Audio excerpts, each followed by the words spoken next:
Hello, students. Welcome to English Computer College. Actually, this is our finals or last discussion, these finals. All right, let's proceed for our topic. And our topic is all about purposes for reading.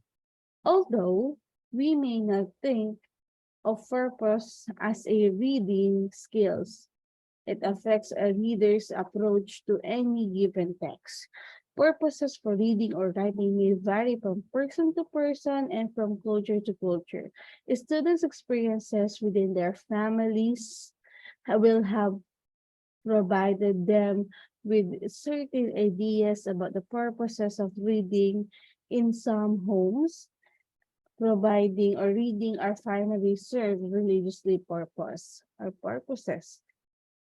Reading the Bible or Quran, for example, other purposes of literacy may be to keep up with the news, to make lists for shopping or planning, to seek out of information, to keep and review records, to gain pleasure or escape.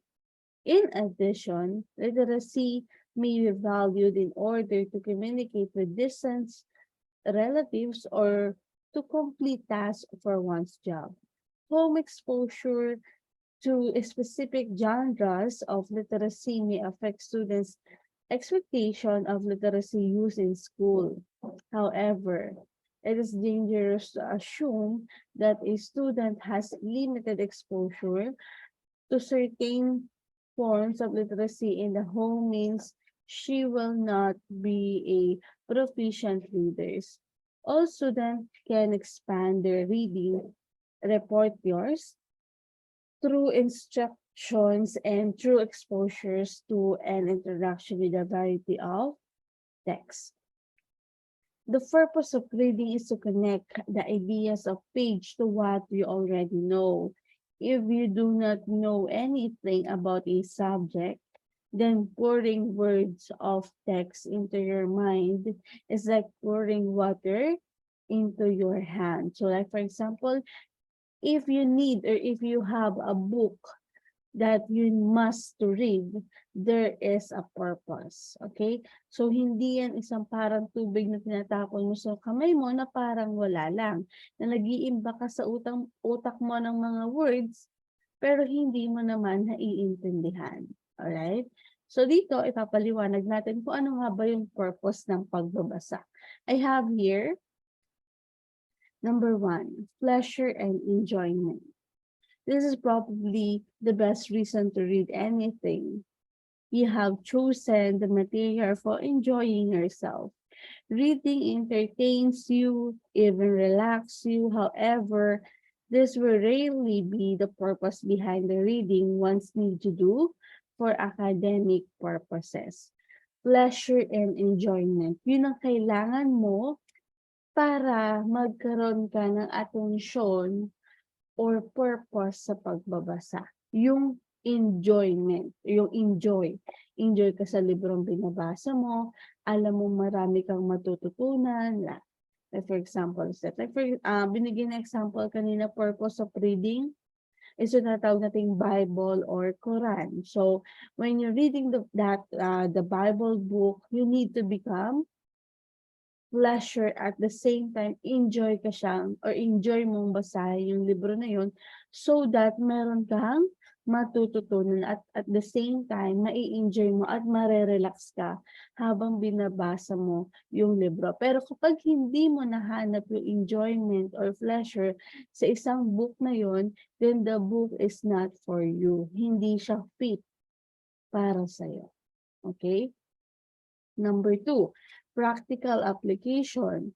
Here, the purpose is to gain information that you can apply or use in a practical situation. Books such as laboratory manuals, computer manuals, instruction booklets, and recipe books. Okay?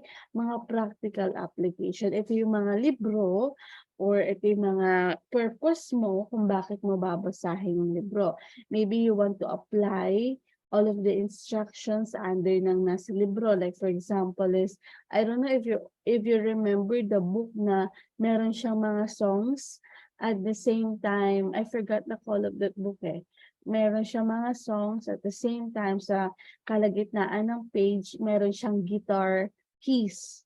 'Di ba? Doon tayo nagpa-practice or doon pwedeng mag-practice kung paano mag-guitar, from the basic, yung mga gusto mong kanta na gusto mong i-acoustic, yan. At dito naman siya pumapasok, the purpose of reading, practical application. So, meron ditong recipe book.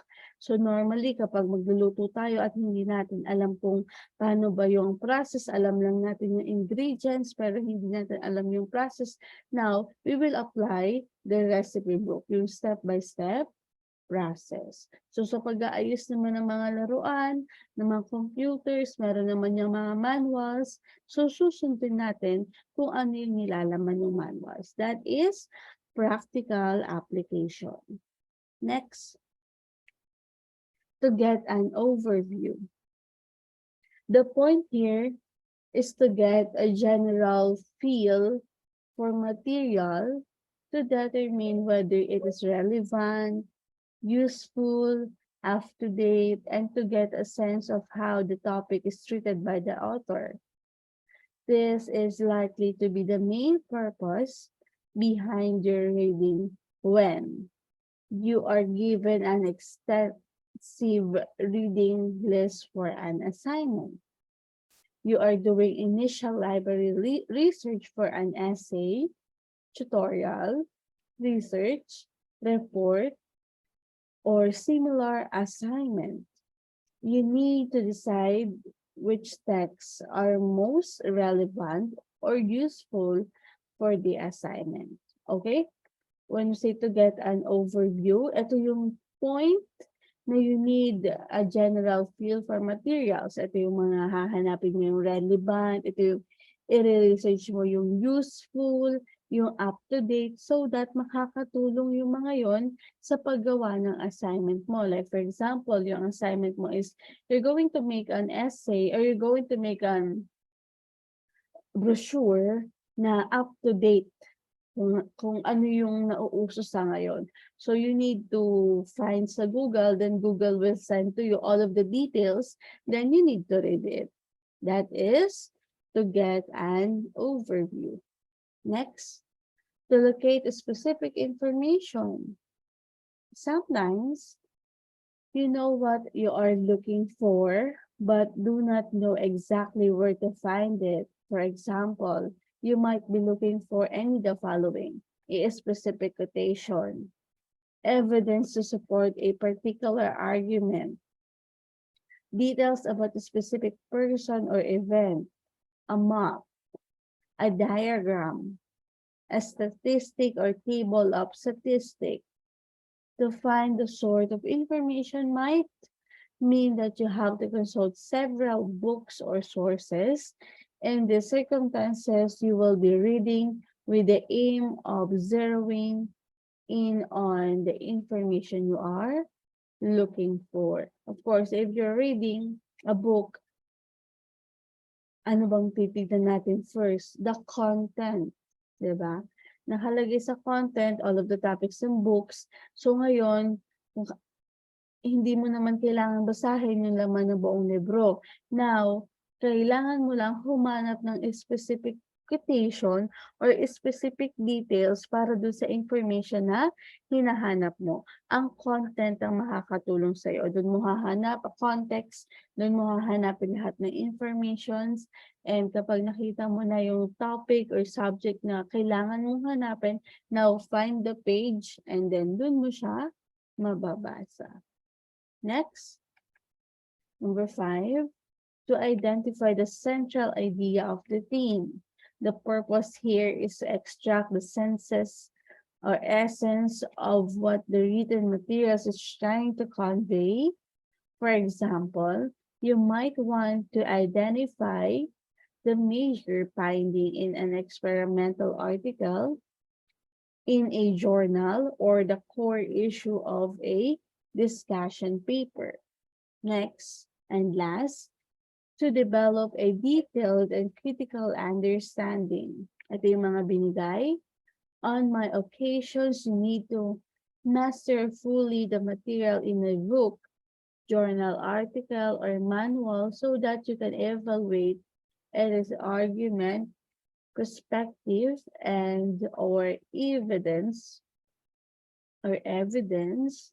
This will require you to read the material truly, make effective and relevant notes, keep an open mind by being aware of your own ideas regarding the issues involved. So to develop the detailed and critical understanding. So that are the 6 purpose of reading. All right.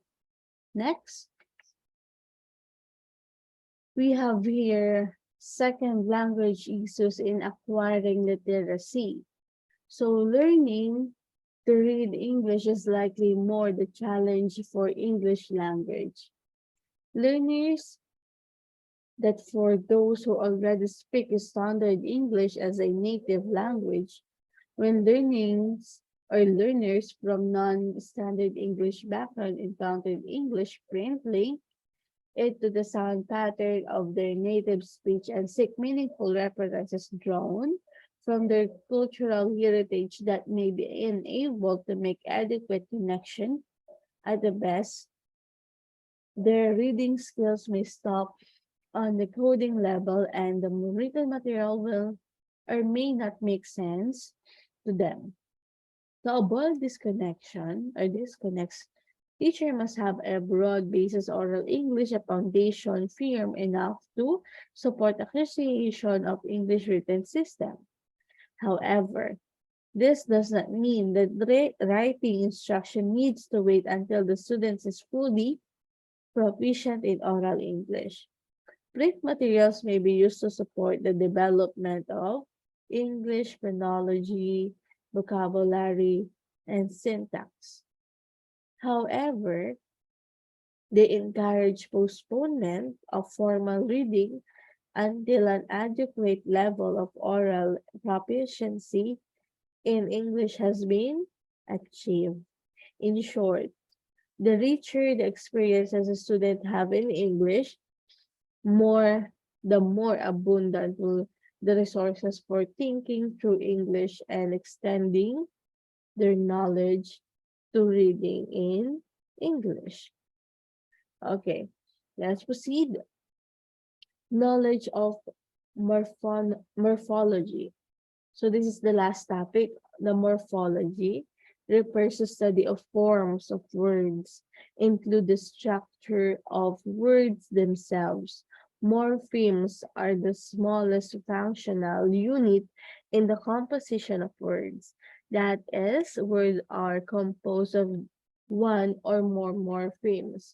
Morphemes are considered either free when they can occur as separate words or bound, when they must be attached to other words. For example, the word cats consists of 2 morphemes, the free morpheme cat and the bound morpheme s that acts as a marker of plurality. When we say plurality, yung pinapadami. Paano nga ba natin masasabi ang isang words ay plural? It has S.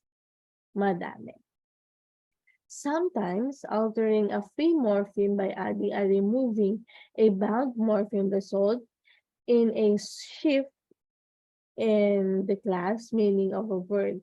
For example, adding the bound morpheme ish or ish to the noun ship result in an adjective. These morphemes are considered the derivational because the new word is derived from a base word. So, when we say morphemes, ito ay binubuo ng dalawang salita na pinagsama. It's either suffix, prefix, and the free morpheme. Okay? The unbreakable nga na sinabi ko sa inyo. last time. So, morphemes binubuo ng 2 hanggang 3 mga salita na may iba't ibang meaning na kapag pinagsama mo yung 3 salitang yon ay makakabuo ng isang meaning. Okay? Next. Knowing how language works and how words are compressed can facilitate the language acquisition process. Monitor hypothesis, which was presented in the learning a second language section of the diversity kit, is a part of one a broad theory of second language acquisition. This hypothesis suggests that knowledge of the rule of language helps second language learners to check or the monitor to the language they produce, or either linguistic output. Can this occur with both oral and written output? As with other aspects of language, teaching and learning, a general understanding of composition of words lends itself to the second language acquisition process. It is important that teacher understand how language works linguistically as well as functionally. So, meron naman tayong natawag na different orthographies. Okay? When we say orthographies, this is about how we written, how we type, how we write. Okay? For those first language written is alphabetic and who have learned to read in that language, moving the English orthography spelling convention may not be huge lift. However, for those who have learned to read in syllabic language, a written style or system like that of Japanese, where a syllable like ka or mi is represented by single graphic element. The lift is greater. Japanese, for example, uses a combination system with some words written in symbol that stand for syllables hiragana or katakana, and some written in kanji that represent full words. Kanji, which are Chinese in origin, can be complex with many pen or brushes stroke composing a single one. Such a system places an extremely high demand on memory but less demand on phonological and phonemic skills. All right, students, when we say orthography, it's more on the stroke or the drawing of the text or alphabet. So meron ditong binigay, the Japanese and also the Chinese. Kung makikita ninyo at mapapansin ninyo, yung characters ng mga letters nila ay kakaiba. Sa isang character na binubuo nila, may posibilidad doon na 1 o 2 letters ang nasa iisa nilang characters. But sa atin, as Filipino, we use the alphabetic, di ba? So, isa-isa lang ang ating pagsusulat. Kung ito ay A, it's letter A. Pero sa kanila, ang isang character nila, binubuo ng maraming letters. 1, 2, 3. Okay? Kaya ito ay mahirap aralin. So, that is orthography. It's more on spelling convention. Para sinabi nga rin dito na ang laki ng pinagkakaibahan nila ng phonology or phonological. Kasi kapag sinabi nating orthographies, it demand on high memory. Pero kapag phonological naman, no need. Kasi when we say phonemic skills, it's more about the sounds. Okay, so sounds tayo bumabase ng spellings. Okay? Next. Even when students' first language is written in an alphabetic system, we cannot expect students to make the transition in English without considerable implicit instruction. Perhaps the biggest sticking point for speakers and readers of language that have fewer vowels is the complex vowel presentation or representation system in English. 5 letters represent 11 vowel sounds individual or combination. The letter A alone stands for at least 4 sounds. Confusions can arise over differences in the sounds represented by the same letter as mentioned. In Spanish, the letter H is silent unless it is combined as CH, and J is pronounced rudely like English H in many dialects, as is G before I or E. The vowel may represent or present even more problems. The letter E in Spanish stands for a sound rudely equivalent to a long A, as in big in English. While the letter the letter I stand for the sound E, sound keep in English. All right. So thank you for watching and thank you for listening, students. Hopefully that you learned something new today. All of the orthographics and so on and so forth, the purposes of reading, and lahat ng tinakal natin from prelim and from midterm and now finals. Okay, natapos na ang one semester ninyo and good luck sa second semester. Hopefully that you will learn all of the information that I've been shared from prelim until finals and focus on your finals examination. Maraming salamat.